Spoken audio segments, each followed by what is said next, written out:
The Baseball Hall of Fame has 340 members, but at least 25 of them probably don't belong there. Meanwhile, legends like Dick Allen and Lou Whitaker can't get in. Here's how Cooperstown got it wrong. The National Baseball Hall of Fame in Cooperstown, New York, is supposed to be the most exclusive club in sports.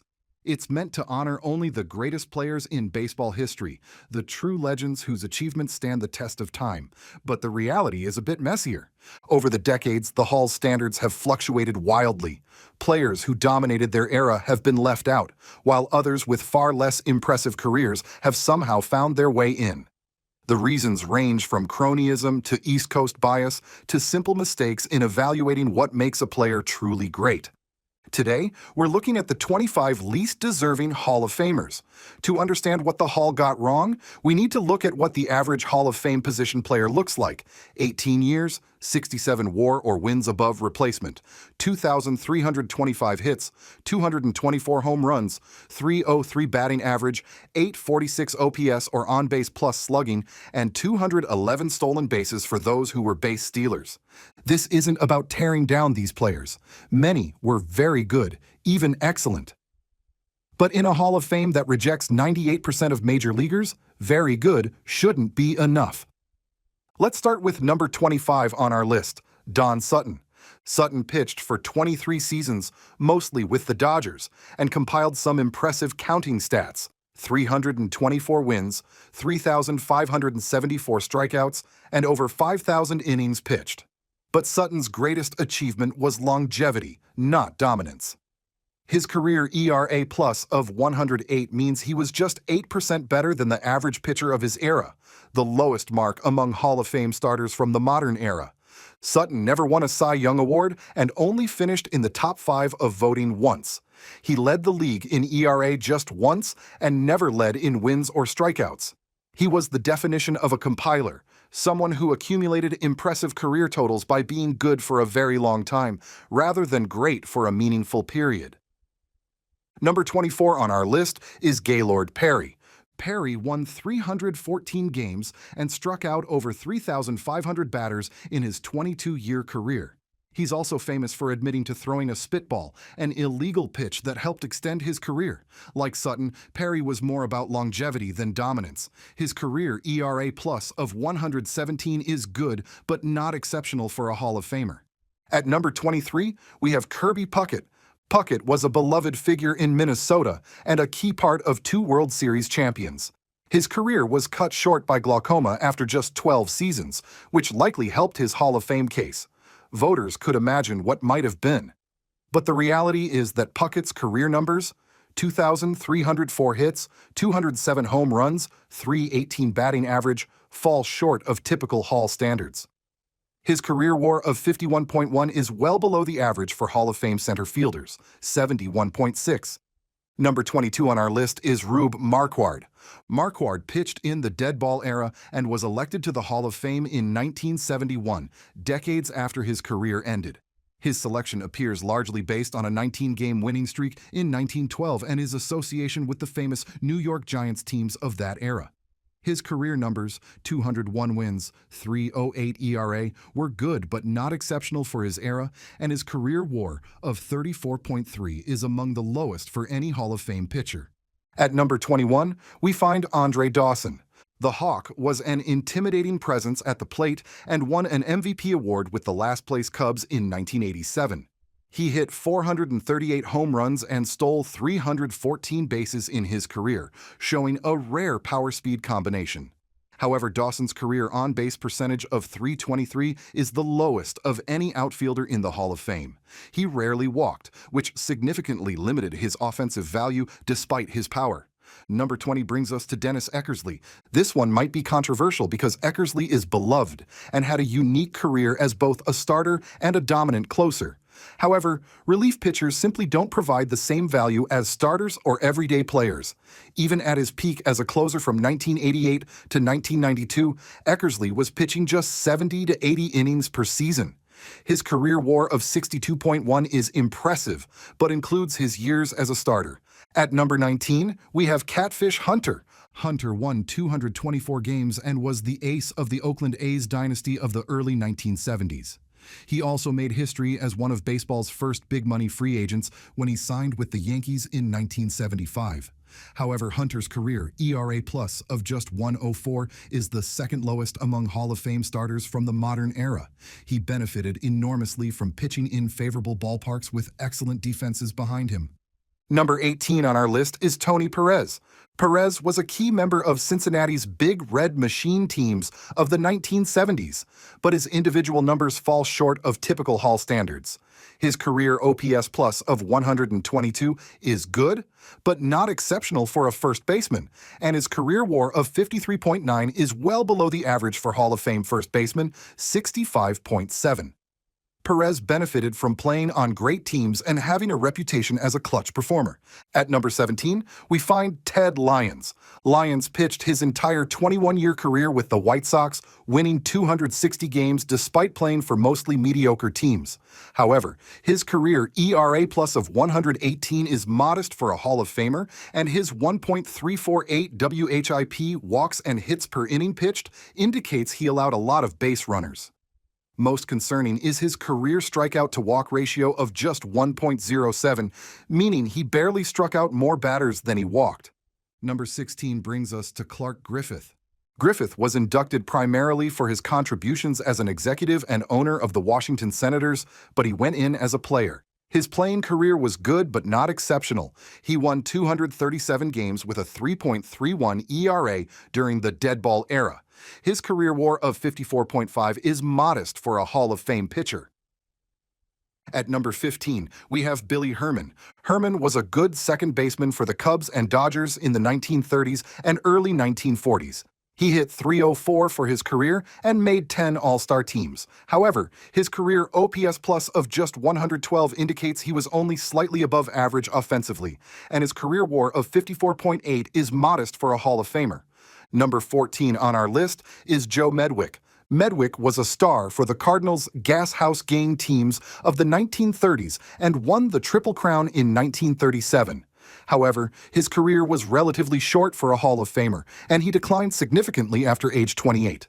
His career WAR of 54.5 is below the standard for Hall of Fame outfielders. At number 13, we find Rich Gossage. Goose was one of the most intimidating relievers of his era and helped redefine the closer role.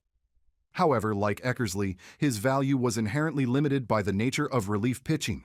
Even at his peak, Gossage was pitching just 80 to 100 innings per season, and his career WAR of 41.8 reflects this limited impact. Number 12 brings us to Heine Manush. Manush was a good hitter who won a batting title in 1926 and finished his career with a .330 average.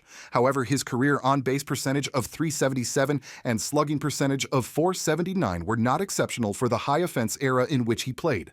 His career WAR of 45.8 is among the lowest for any Hall of Fame outfielder. At number 11, we have Waite Hoyt.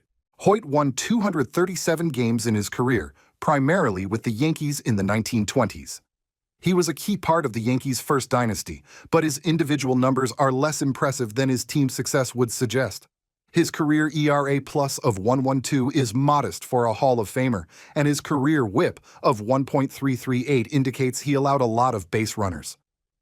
Hoyt benefited enormously from playing on great Yankees teams with Ruth and Gehrig providing offensive support.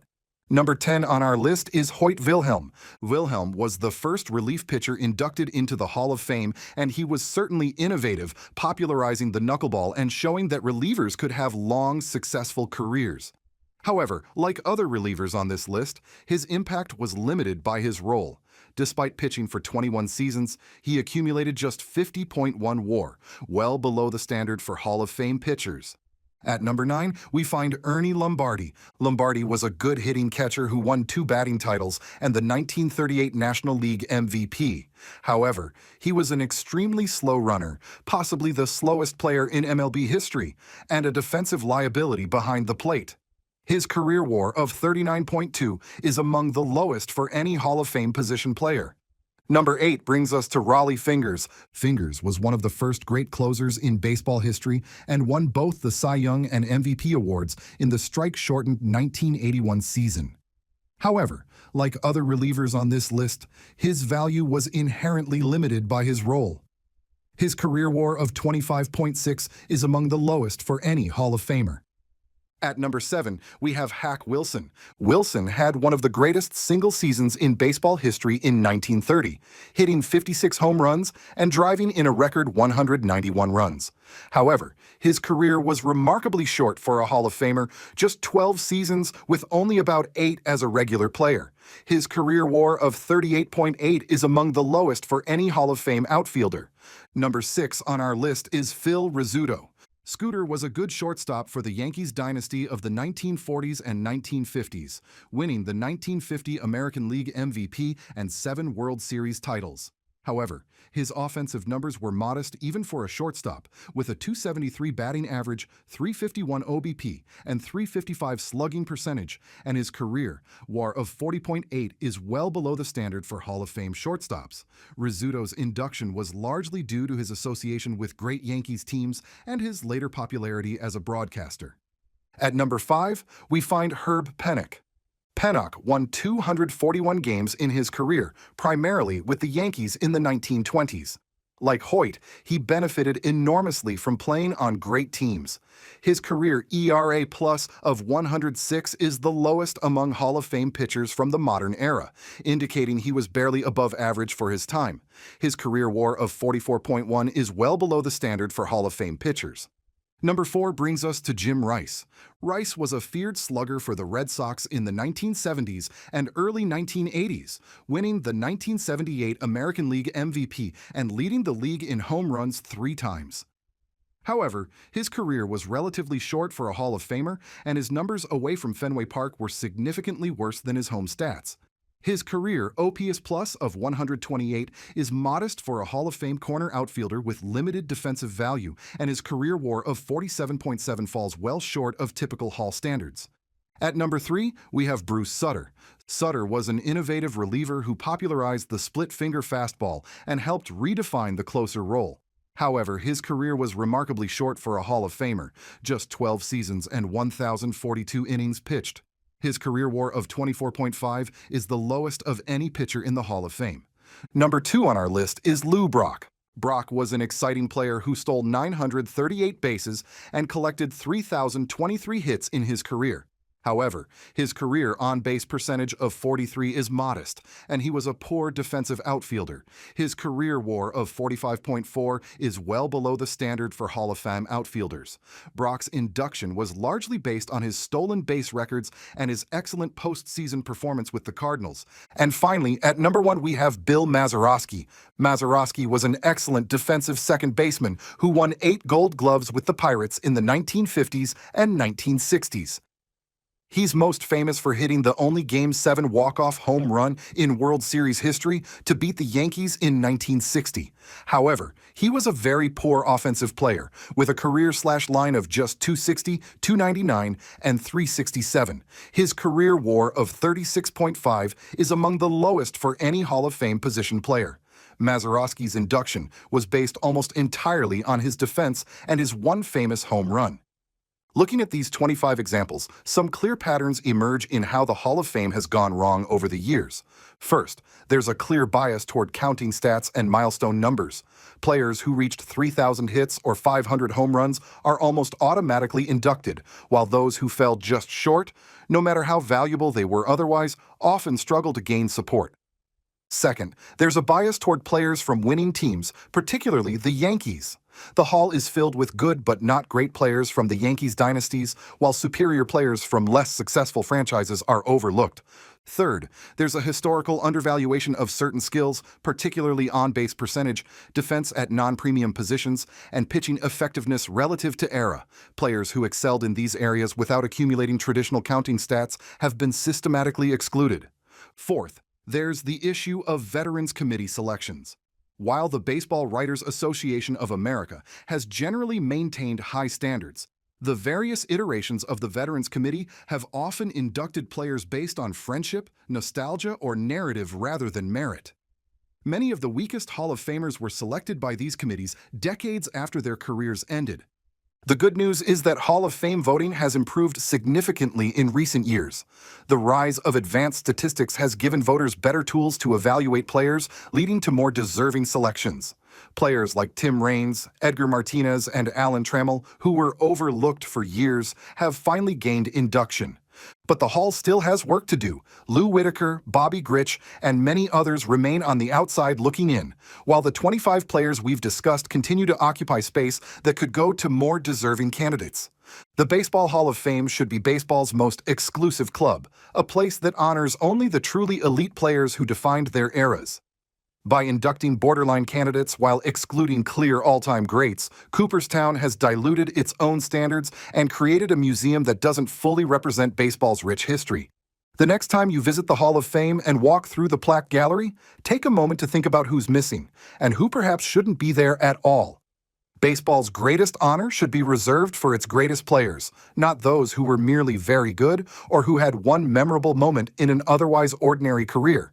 The 25 players we've discussed today weren't bad players. Many were very good, even excellent. But in a Hall of Fame that rejects 98% of major leaguers, very good shouldn't be enough. Let us know if you agree, and any others you think don't quite deserve fame in Cooperstown.